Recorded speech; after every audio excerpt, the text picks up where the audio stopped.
আগামী জাতীয় নির্বাচন ফেব্রুয়ারিতে হতে যাচ্ছে এই সম্ভাবনা এখনো খুবই প্রবল। মানে এই তারিখটা নির্ধারিত হবে আমরা জানি, কিন্তু সেটা শেষ পর্যন্ত হবে কিনা সংশয় আছে। আমি সংশয়ের কারণগুলো বিস্তারিতভাবে বলে যাব, কারণ এই ব্যাপারটা আমরা আমাদের মাঠে রাখা দরকার বলে মনে করি। কিন্তু এই ফেব্রুয়ারিতে সম্ভাবনা যখন তৈরি হয়েছে, তখন এক ধরনের ক্রেডিট ক্লেমিংয়ের চেষ্টা হয়েছে যে তাদের নির্ধারিত কিছু কিছু ব্যক্তি আছেন, তারা দাবি করছেন তাদের নির্ধারিত তারিখেই শেষ পর্যন্ত বিএনপিকে রাজি হতে হলো, এবং সেটাই শেষ পর্যন্ত ঘটল, ক্রেডিট ক্লেমিং। হঠাৎ মনে হলো ক্রেডিট তো খানিকটা আমিও ক্লেম করতে পারি। এই ভিডিও শেষে একটা ছোট্ট ক্লিপ আমি যুক্ত করেছি খালেদ মহিউদ্দিনের সাথে ঠিকানায় খালেদ মহিউদ্দিন প্রোগ্রামে। আমার কাছে শেষে একদম স্পেসিফিকলি নির্বাচন কবে হবে সেটা জানতে চাওয়া হয়েছিল। স্পেসিফিকলি বলেছিলাম মিড অফ ফেব্রুয়ারি। এখন ভাবগতিক যা দেখা যাচ্ছে মিড অফ ফেব্রুয়ারিতে যাচ্ছে। সো আমারও কি ক্রেডিট ক্লেম করা উচিত যে আমি বলেছি তাই এটা এখানে হচ্ছে, আমি আগেই বলে দিয়েছি?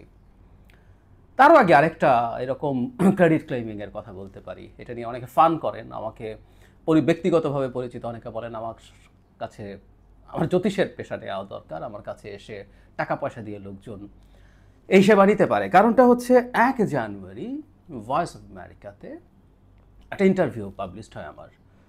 সেখানে আমি 1 জানুয়ারি 7 জানুয়ারি নির্বাচন, শেখ হাসিনার সেই নির্বাচন, আবিডাবি নির্বাচন। 1 তারিখে আমি বলেছিলাম যে এই সরকার 1 বছরের বেশি টিকতে পারবে না, বেশ কিছু হিসেব নিকেশ করে। সেটা ঘটলো। সুতরাং এখানেও বিরাট বিরাট ক্রেডিট ক্লেম করার জায়গা আছে। কিন্তু প্রশ্ন হচ্ছে, এই যে দুটোর কথা বললাম, আরও এরকম বেশ কিছু ধারণা, বেশ কিছু ভবিষ্যৎবাণী মিলে গেছে, এটা দেখাতেই পারি।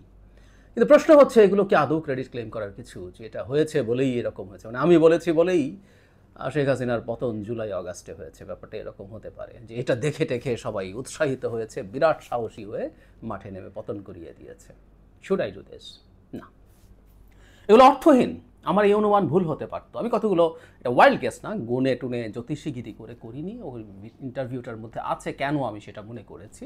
এবং শুধু এটা এই দিন না, এর আগের 2-3 বছর থেকে আমি বারবার বাংলাদেশে তিউনিসিয়া মডেলের কিছু হবে এটা বলে যাচ্ছিলাম। কোনো একটা ইস্যু ধরে ক্ষুব্ধ মানুষ রাস্তায় নেমে আসবে।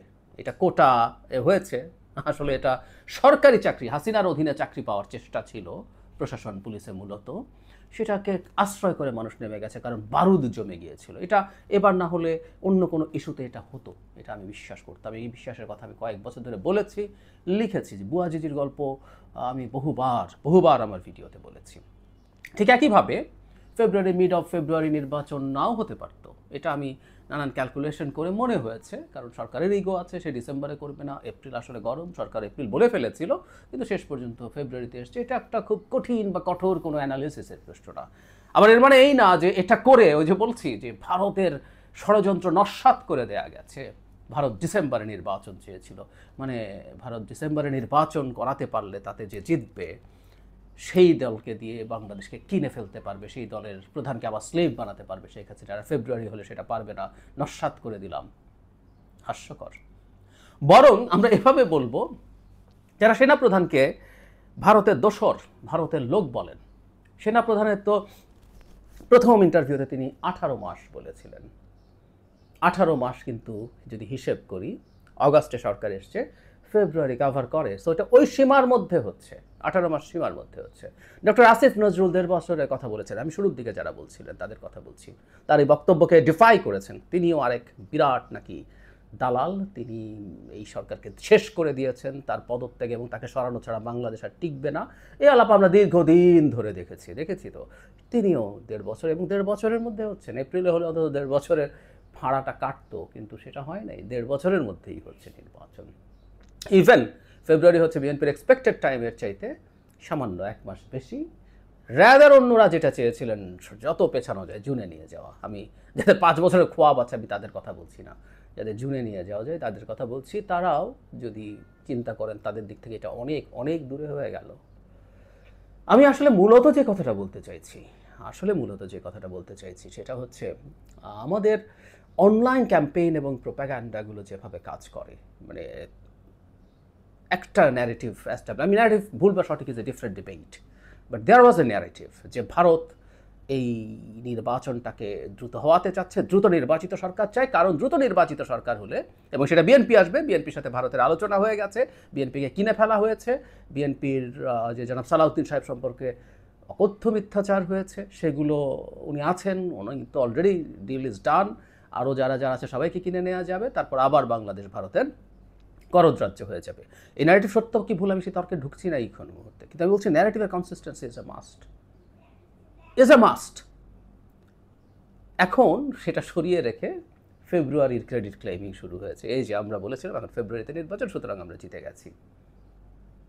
অথচ আমি সকালের ভিডিওতেই বলেছি, সত্যিকার অর্থে যদি এটা ভারতের ক্যাম্পেইন হয়ে থাকে, ভারতের চাওয়া হয়ে থাকে, এবং সেই চাওয়ায় যদি ডক্টর ইউনূস এবং বিএনপি তো চাইছিলই, বিএনপি তো ভারতের লোক, ডক্টর ইউনূসও যদি এটা রাজি হয়ে থাকেন, ইনফ্যাক্ট তাদের তো উচিত ডক্টর ইউনূস জীবনের মধ্যেও রাজি না হওয়ানো, কারণ তারা মনে করছেন এটা ভারতের নির্বাচন, ভারত এটা চাইছে বলেনি, তারা যেটা চাইছিলেন 5 বছর, সেই 5 বছরের জন্য তারা রাস্তায় নেমে যাওয়া উচিত ছিল। তাদের তো নাকি বিরাট মোবিলাইজ করার ক্ষমতা আছে এবং জনগণ নির্বাচন চায় না।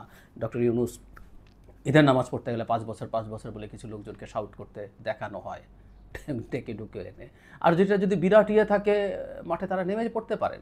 ডক্টর ইউনূসকে 5 বছর চাই বলে ক্যাম্পেইন করে 15-20 জন মাঝে মাঝে নামে, তাতে বোঝা যায় আসলে তাদের অবস্থাটা কী। হোয়াট এভার ইট ইজ, তারা যদি বিশ্বাস করেন এটা যদি সঠিক হয়, তাদের এই ফাইটটা কন্টিনিউ করা দরকার। এই কথাটা আমি বারবার বলছি এই কারণে, আমরা যেন আসলে সত্যিকার অর্থে মানে যে কোনো ক্যাম্পেইন যে যা বলছে, যা করছেন, সেটার উদ্দেশ্য সম্পর্কে ওয়াকিবহাল থাকি। আমি ভুল হতে পারি, কিন্তু আমি যেন আমার ক্যাম্পেইনে অনেস্ট থাকি, দ্যাটস ইম্পর্ট্যান্ট। আমি আমার ক্ষেত্রেও এটা বলি, আমি যা বলেছি, যা করছি, আমি শতভাগ সঠিক কাজ করছি। কোনো একদিন সেটা মনে নাও হতে পারে, আবার আপনাদের অনেকের কাছে আমি ভুল করছি বলে মনে হতে পারে, কোনো একদিন মনে হতে পারে আমি সঠিক ছিলাম। আমি একটা উদাহরণ দিয়েছিলাম, আবার দিই। 11 যখন আসে, তখন এই দেশের এডুকেটেড মিডল ক্লাস বিশেষ করে কি অসাধারণ খুশি হয়ে গিয়েছিল, সবাই, দেশের প্রায় সবাই খুব খুশি হয়েছে। আমি তখন অত্যন্ত অজনপ্রিয় একটা অবস্থান নিয়েছিলেন সেই মুহূর্তে জনাব নুরুল কবির। আমি অনেককে নুরুল কবিরের সমালোচনা করতে দেখেছি আমার সামনে, যে এই ভদ্রলোক দেশের কোনো ভালো চায় না, এই যে ভালো করছে এই সরকারটা এসে, এই সরকারকে ডিস্টার্ব করার চেষ্টা করছে। নুরুল কবিরকে একটা পর্যায়ে টিভিতেই আনা বন্ধ করে দেওয়া হয়েছিল, সম্ভবত টিভি চ্যানেলগুলোকে চাপ দিয়ে, কিন্তু উনি সেই মুহূর্তে সাহস করে অজনপ্রিয় হয়ে, নুরুল কবির দুর্দান্ত জনপ্রিয় টকার ছিলেন, এখনও আছেন, সেই সময় অসাধারণ জনপ্রিয় সবার কাছে। সেই সময় টকারের সংখ্যাও অনেক বেশি ছিল না, অল্পের মধ্যেই মানুষটা সবার এত প্রিয় মানুষ, এই মানুষ সব প্রিয় হয়ে যাচ্ছিলেন, কিন্তু উনি ঝুঁকি নিয়ে কাজগুলো করেছেন। পরবর্তীতে প্রমাণিত হলো জনাব নুরুল কবিরই সঠিক ছিলেন। সেজন্যই আমার কোনো কথা আপনাদের এখন ভুল মনে হতে পারে, কারো যদি অবশ্য মতলববাজি না থাকে, কারণ মতলববাজি আছে আমার এখানে, যারা অনেকে মন্তব্য করেন মতলববাজি হচ্ছে এই ক্ষমতাকে এক্সটেন্ড করে যতদূর নেওয়া যায় তাতে তাদের সুবিধা আছে। এর বাইরে যারা মনে করছেন, যারা সহিভাবেই মনে করছেন ডক্টর ইউনূস 5 বছর ক্ষমতায় থাকলে সবচেয়ে ভালো হবে, সহিভাবে কেউ ভাবেন, আমি ব্যক্তিগতভাবে দেখেছি যাদের কোনো ইন্টারেস্ট নেই, তারাও আশা করি কোনো একদিন তাদের ভুল বুঝবেন। আর আমি যদি কখনো ভুল বুঝে থাকি, আমি ভবিষ্যতে আমি নিশ্চিতভাবেই সেটার জন্য অ্যাপোলোজাইজ করব।